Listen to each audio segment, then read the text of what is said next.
Mac. Hey, our presentation is about to start. You want to do it?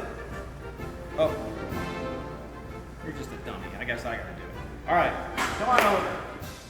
All right, we are the 128th Evacuation Hospital West Coast Division, and I say that because there's another club just like us. We're actually a brother-sister club who's back on the East Coast. So we're on the West Coast, and we're really excited to be a part of the Husk and come to you today and talk about what we do. So we are the 128th Evacuation Hospital, as I've said. What that was a 400-bed semi-mobile hospital from back in World War II. And what that means, semi-mobile, means that they only had enough trucks that they could transport the hospital in 2 trips. So semi-mobile means they can sort of move, but they have to go back and get the other load. And so there was a whole process to the movement thing. But what a hospital did, an evacuation hospital did, it was somewhat within about the 5-mile zone of the front lines of the soldiers. So after soldiers have been stabilized by the medics and the battalion aid stations and the collecting stations and the clearing stations, they would come to either a field hospital or a larger evacuation hospital. And our role was to stabilize the patients. Usually this is the first place they'd get the real effort at surgery for traumatic injuries, gunshot wounds, shrapnel, other serious musculoskeletal wounds. But also the hospital was a kind of a semi-permanent facility where you could get dentistry done, or you could have physical therapy. If you had an infectious disease like measles or mumps, that could be treated at a hospital like this too. And we actually also treated what we call now PTSD, or battle fatigue as it was called back then. So a mental or physiological, psychological injury could be treated at this hospital. So we have here is a model, is because oftentimes we have our exhibit in a 16 by 16 tent when we go to a public display. Well, lots of times people leave the impression that a 16 by 16 tent is a hospital, and we wanted to create a small display that would show the actual scale. So this is a very true to scale model of what our hospital looked like just after the invasion of D-Day. And so this was within 5 miles of Utah Beach and within a couple miles of the front lines. And this shows basically the path that a wounded man would travel as he would enter the hospital, and they would come in through the receiving area and they would be sorted in these tents. If a patient was in shock, they would have to be stabilized before they could undergo surgery. So they would be set to a different place until their vital signs had stabilized. From that point, when they were stable, they would enter surgery, and then they would enter a post-op tent where they would be monitored by a nurse or an orderly to make sure they were recovering at the correct rate. From that point, they would be transferred out to what we would call a ward, or just like a hospital, a brick and mortar hospital, but it was in a tent. This facility had the means to feed all the soldiers. It had fresh water, there were bathroom facilities, there were showers. The enlisted men and officers had different sleeping areas. There was actually recreation tents where they could relax. There was a library, and there was even a chapel where they had 3 chaplains on site, and they had a small American Red Cross tent. So it was a very inclusive, all-round service-providing center. This was the 128th. So we're excited to portray this hospital because the 128th was actually one of the hospitals that was around before the war began, and it went all the way to the very end. So they served in the North African campaign, in Italy, in Sicily, they obviously in D-Day, and they followed the invasion all the way through Europe and ultimately ended up in Germany at the end of the war. So we're excited to tell their story. We think history is about stories and people, and we want to remember. So the next thing I'm going to introduce is some of our nurses here. They're going to talk a little bit about the uniforms that the women wore and how they were used. The Army nurse started back during World War I. Their uniforms were based solely off of the men's uniforms, the khaki tunics, and the women found those very cumbersome. They were ill-fitting. Men's shape is totally different than a woman's shape. There is evidence that the transitional uniform, the khakis or the navy blues, were actually based off of men's shapes. So the tunics didn't fit. The skirts actually were too big in the waist and too narrow in the thigh for the women, and so the military actually brought in a designer and based a uniform for the nurses solely for women, not for men. This uniform is one of the uniforms that the nurses would have worn in tactical areas like the North African Theater or the Pacific Theater. Nurses would have been sent over in their nurse whites, so their white uniform and their cape. And trying to keep a white uniform clean in a dirty area is not sanitary, let alone it's not conducive to actually doing anything other than trying to be pretty. But the women that were sent over to North Africa actually were issued men's HBTs. So this is the same coverall that the tankers would have worn, the men that were driving tanks, or any of the men that were out in the field. You can see there's a belt. This is actually a three-piece uniform. If you were to take the belt off, you've got a top and a bottom. And the women were able to take the uniforms in, and if I turn this around and show you, you could take the blousing out of the back and actually take this in so that it fit better, because women were issued men's sizes. So think men's chest sizes. A 48 chest size on a smaller woman, she's gonna drown literally in the uniform. And so women were issued 2 HBT coveralls, one to wear all the time and then one to fix. And so the women actually did that quite frequently when they were issued men's uniforms. They were also issued the same shoes that men were issued. So if the quartermaster only had size 11 shoe and you were a very petite girl and you wore a size 4, you had clown shoes on. But you made do with what you had, and so you wore what you did. This nurse is set out with all of the gear that she would have had basically out in the field hospital. Her helmet, her caduce, and her rank. And nurses were set up with a rank of lieutenant because of their schooling.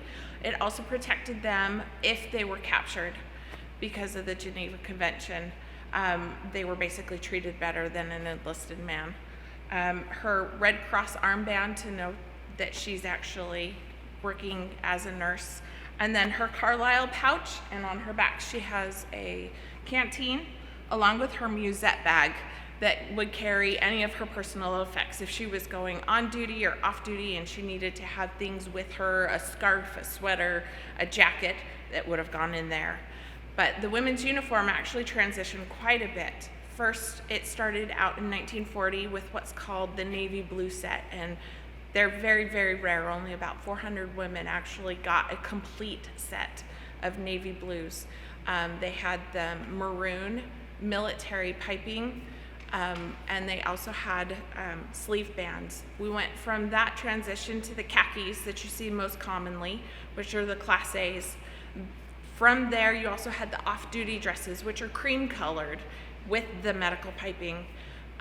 This is a World War II seersucker, which would have been worn in the ward while you were walking and doing convalescing, or if you were getting ready to go into town and just run a few errands. This is what you would have worn along with a different hat. From here, we went to wearing a Class B uniform, which is the cut-down Ike jacket, which is more later in the war. You would have seen a lot more women in Europe wearing that jacket and a skirt or a pair of trousers, depending upon what job you were doing. But the nurses had quite a few different outfit changes, I guess you could say, uniform changes throughout the years. A lot of the nurses, unfortunately, as they were being shipped overseas, were on cargo ships and lost all of their gear. Think of all of the hospital ships that were bombed by the German forces. All of those supplies are still at the bottom of the ocean. All of those nurses got ashore with whatever they had on their back and had to make do with what they had. So it's a good thing that we had HBTs or field shirts like the WACs get to wear. That's basically the uniform. It just depended upon the job. Okay, one of the specialized stories we like to tell is the invasion of Normandy. It's D-Day is one of those iconic events that takes place in American history. Everyone usually wants to know what happened. Is there a D-Day story to the 128th? And there is. And so as much as possible, we like to use the artifacts and the uniforms that we've collected over time to tell that story. So the 128th entered France on D-Day +4, so that would be June 10th of 1944. And so that was 4 days after the fighting had ended on the beach. And so the 120th nurses were some of the first women to enter the combat zone. And so we're really excited to tell that story. So the nurse that we have here is wearing the typical invasion garb that they wore. So she's wearing the standard M1 helmet that all the soldiers wore.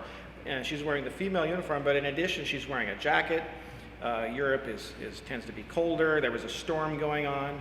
She's wearing, if you look around her waist, there's a special life belt. And so the special life belt here would be inflated by 2 CO2 cartridges here. And so she's wearing a lot of gear. She's wearing all of her personal belongings are in this backpack here. She has a canteen that's full of water. If she turns once again, she has a gas mask. The Allies were concerned that if you had a large group of an invasion taking place, it would be too tempting of a target for the Germans to attack with poison gas. So every single man and woman that crossed the beach was prepared for a gas attack. Now, it's simple enough to look at this, but when you consider the weight, just how bulky this is, she has to leave the docks at England, get on a large boat, go up a gangplank, and then go across the ocean in a storm. The seas were pitching up and down, and then she has to transfer from that large transport ship into a boat that's a smaller landing craft that's bobbing up and down. So these 2 different sized crafts are going up and down at different rates, and she would have to climb down a rope ladder, hopefully hanging on and not having her feet slip, and then transfer in that small boat and then get to the beach and then safely walk across. It's certainly a daunting task. And so using the artifacts, that's just one little tiny story that we like to tell. And that's why we collect these things. So I'm going to talk today a little bit about the Army Nurse Corps World War II artifacts and technology that they used to use in the field versus what we use for nursing technology now. Now, I'm a registered nurse. I've been one for 17 years, so the technology of World War II and the history of nursing is a big interest for me, particularly the history of the 128th Evac Hospital, because they have quite a storied history. The unit was in North Africa, they were in Sicily, they were on D-Day, they were on the beach, Utah Beach in D-Day +4. They were victims of artillery, of bombings, of hurricanes, of snipers. They went through 110-degree heat in the Tunisian desert, and they went to -10 degrees in Germany. They comforted the dying, they treated frostbite, they treated malaria. During the Africa campaign, they actually staged their own blood drive because they were so short-handed that they couldn't treat their shock patients. They delivered babies, they romanced, they did get married, they made their own Christmas ornaments, they cut up their own clothes for bandages, they parted with their own special treats from home to feed their patients. They were a people that I truly admire, and so I would like to honor their memories by talking a little bit about the technology that they used to use in their hospitals. This particular display is a comparison between the technology they used then and the technology we use now. And if you look at the same places on the table, you can see that the matching artifacts are in the same places. There were some things that they used back then in the 40s that we still use today. For example, the stethoscopes. Stethoscope technology hasn't changed in 100 years. The same stethoscope that they used in the field hospitals and the evac hospitals is the same stethoscope that I use on patients today.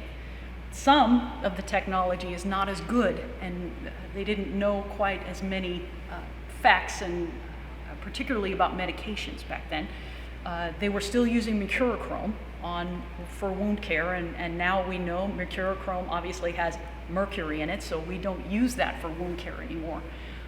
However, they did develop the use of antibiotics. Now, antibiotics were not invented during World War II, but they really kind of gained their footing. They realized how useful sulfa internally and externally could be in the field. The paramedics carried it, the nurses carried it. They had it in all the way from the field all the way into the general hospitals. Some of the World War II's technology is actually better, in my opinion, than what we use today. The nurses in the field actually had to be artists with their wound care. they had to carry all of their wound supplies with them, and if they used them and had to change them the next day, they really had to wash it out and use it again because supplies were really, really hard to find. So they developed methods of being very efficient. Their bandages had a tendency to stay on a little better than the ones we use now. In nursing school, when I went, they were very quick about teaching us wound care. It was very a big overview, kind of get on to the next thing, but they had books and illustrations in World War II that they wanted to make sure that those wound dressings stayed on and stayed on good. Some of the technology, you'd be surprised that they had the same technology as what they do now. You know those heating pads that you kind of crunch up and and it's chemically activated and you kind of use it for maybe a sore joint or something like that they use? They actually had that technology in World War II. They had a heating pad that was chemically activated when you got it wet. It was a surprise to me to see that they had that much of a grasp of that kind of technology available to their patients. And then some of the technology is very, very, very different. Today, a lot of what we use is plastic and paper and throw away. The syringes that we use now, we use them on one patient and we throw them away. The hubs on the needles that we use are built to use on one patient and you throw it away. In World War II, they had to use them, they had to wash them, clean them out, sharpen them, and sterilize them and use them over and over and over again. They're actually used small sterilizing equipment and actually sometimes very large sterilizing equipment when they were doing things like linens, large technology used in surgery. They would have to clean all of those things and use them all over again. So the sterilization kits oftentimes were lighted by an alcohol or a gasoline fire. They would put the water in the top, put the instruments in, cover it, and let it cook for a little while. They also had small sterilizing technology, little boxes that you could actually put in your pocket if you needed to, that would clean up small needles, like for example, somebody who would needed to do a small subcutaneous injection of something like morphine or something in the field that you'd have to be using the same thing over and over on different people. You open up the small little box, you light the alcohol fire inside, you lay the needle inside the little cup, and you close it up and you allow it to cook there for a little while, and then you can use it over again.